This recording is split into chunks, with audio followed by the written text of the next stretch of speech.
Harihi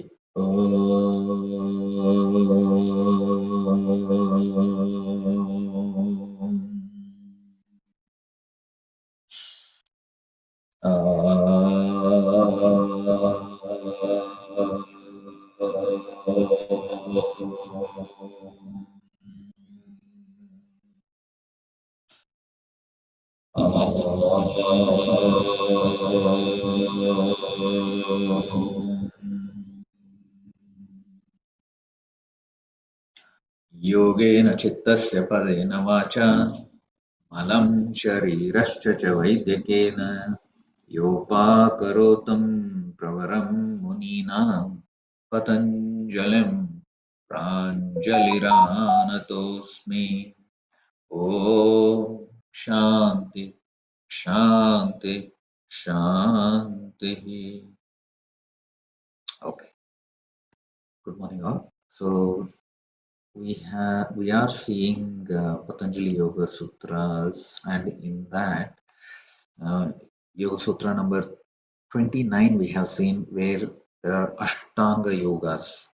Okay, yoga is divided into 8 angas, and those are yama, niyama, pranayama, pratyahara, asana, and last 3 are dharana, dhyana, samadhi. Okay, now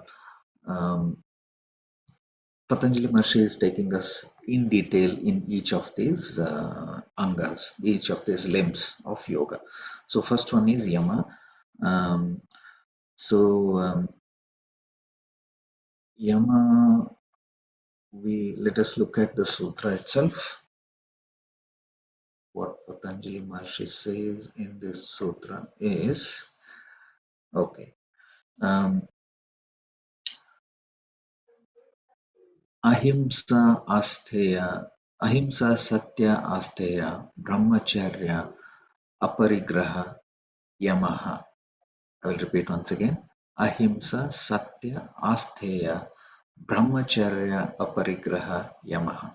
So yamaha means ahimsa, satya, astheya, brahmacharya, and aparigraha. Ahimsa is nothing but non-violence, or not harming others, whether it is a human being or animals or insects or anything in this world, not harming completely at all, okay, or not even injuring. And satya is nothing but truthfulness or honesty. Astheya is nothing but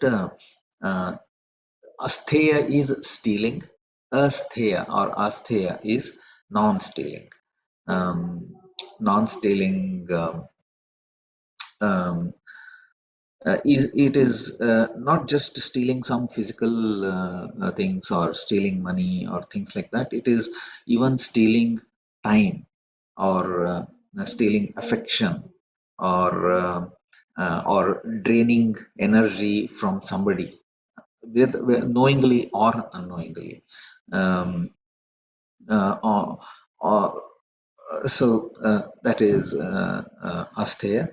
And brahmacharya, brahma and chari, there are 2 words in it. Brahma is nothing but um, we have seen it is a collective creative energy in the planet, which is also another one of the purest form, or purusha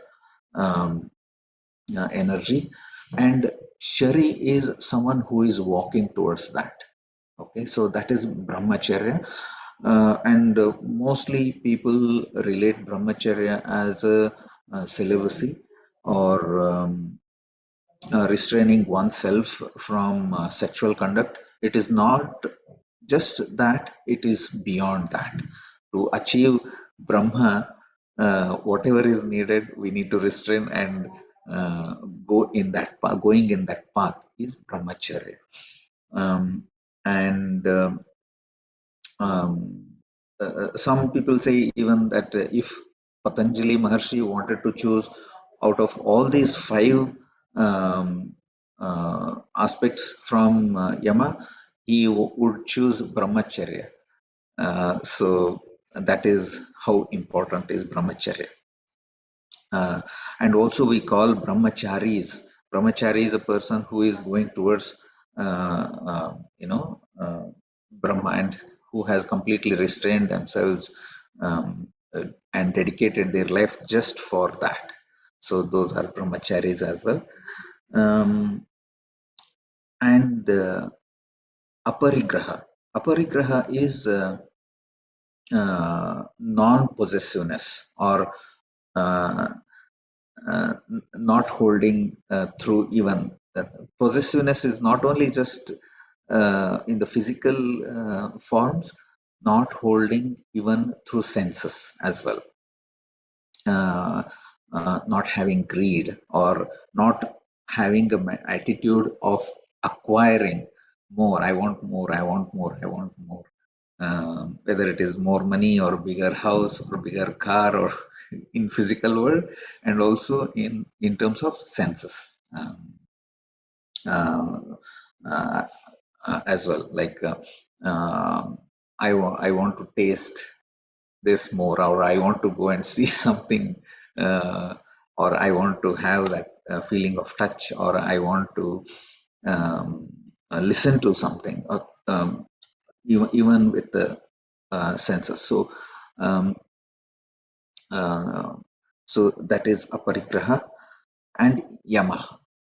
So this code of restraining of all these five, in all these 5 areas, is called yamāḥ. And these yamāḥ is not externally visible to anybody. So yeah, next limb, or next um, um, uh, step is yama and niyama. Niyama is the external rules, and yama is for internal rules for ourselves. So these are all within us. We implementing within ourselves. So that is my understanding. So if you would like to add anything to it, please feel free. Or if anyone have any questions around this. Yeah, Patanjali. I think Tarina. Tarina.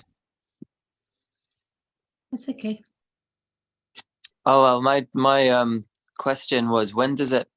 I think is more subtle than saying just don't do these things, because it can easily become suppression. I don't think that would be healthy or positive in terms of moving towards freedom.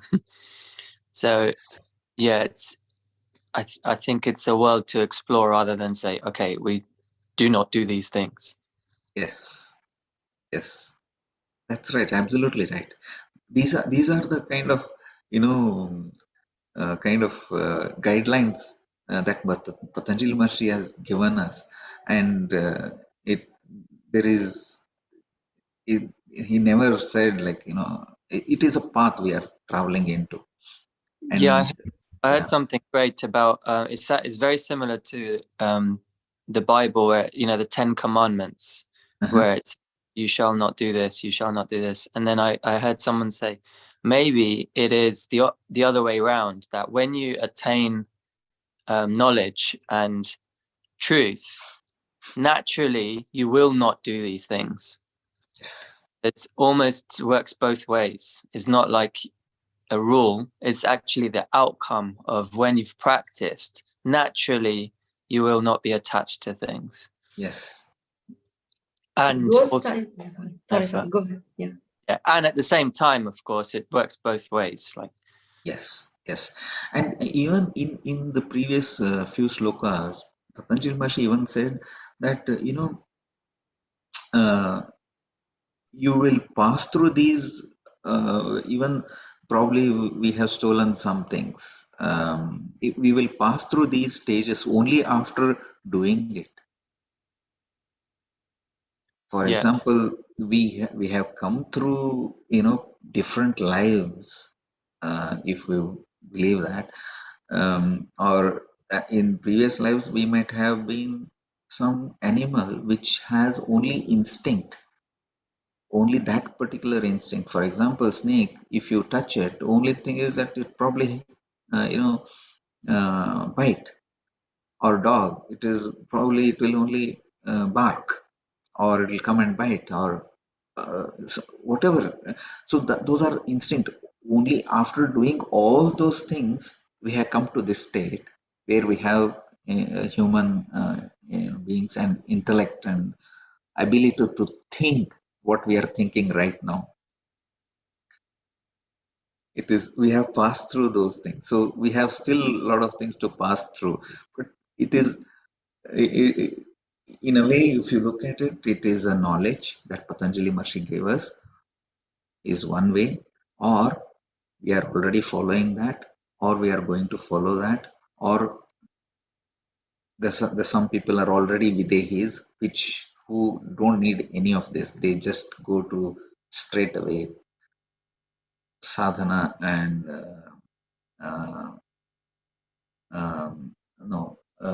abhyasa and vairagya without any of this things, because they have done sadhana already in the past. Mm-hmm. So we are just in the stage, each one of us in our own stage.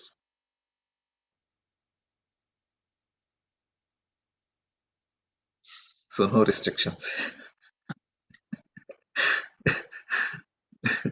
It's not like restriction, it's like discipline, right? So this is like discipline. If you want to progress spiritually, if you want to attend it, these are the shortcut methods, because this is it helps us to progress faster.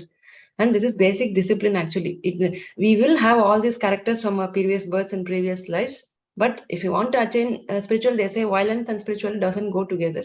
So as long as we are being violent, it will not we can't progress in spirituality. That is the thing. But highly evolved people, highly evolved, for them, even other things, like even suppose if somebody, for example, Buddha went to somebody's house, okay, they gave fish. He don't eat non-veg, okay, they gave him fish. But it was like because sometimes these yogis and all go and take food to clear their own karma. Okay, it might be violent food according to another other person, but because they're already enlightened, for them it won't affect also. They have gone beyond all those things, but we are not gone there. So if we follow, we can progress faster. That's all. And before even giving self-discipline, he gave social discipline. I think the point actually is, even though the want to progress faster, you have to be careful with, because that's also an attachment, right? That wanting to is the same as wanting to travel, or what you were saying, all the examples, that want to get somewhere is the same thing as well.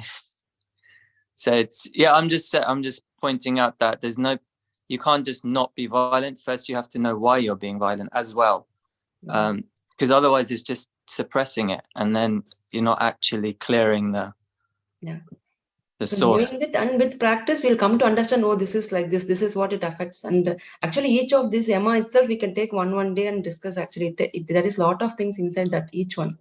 You can better do that, Charadi. Tomorrow only ahimsa, then asteya, then each and everything. Brahmacharya also doesn't mean that we should live family life and go away completely. It is not to be with excessive pleasure, not to be with that like that.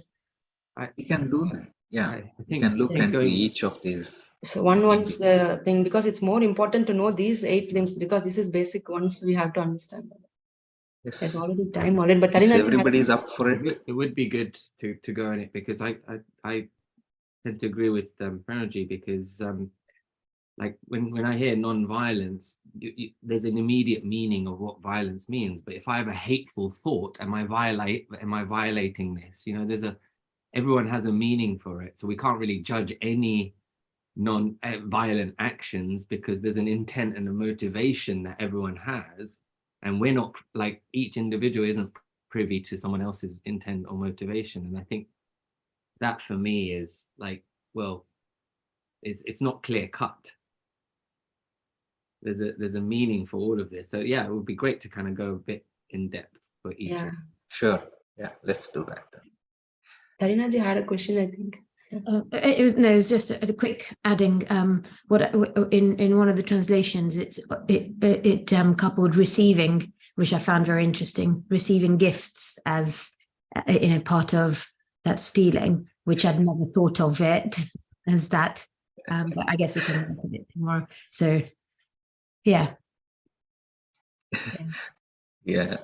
We should not receive also more than what we need. That is also there. That is why we had this practice of in India also, like if they come, this return gift practice now came like that. They give something and give back also. Like there are some things behind that concepts also. Yeah, I think it's definitely needed to go through each and everything Let's go in detail. through tomorrow. Let's go through one by one in detail. Because the whole of 8 limbs of yoga itself is this only yamas 5 and the niyamas 5, self-discipline 5, and after that only it's preparation for the asanas, and then the whatever practice we're doing, it is like base preparation for all this. So Patanjali Maharshi, in the name of yoga, getting too deep into us now. Okay, let's Okay, so complete yeah, it, we'll do. and then we'll You carry want to on stop tomorrow. YouTube live stream? Yeah.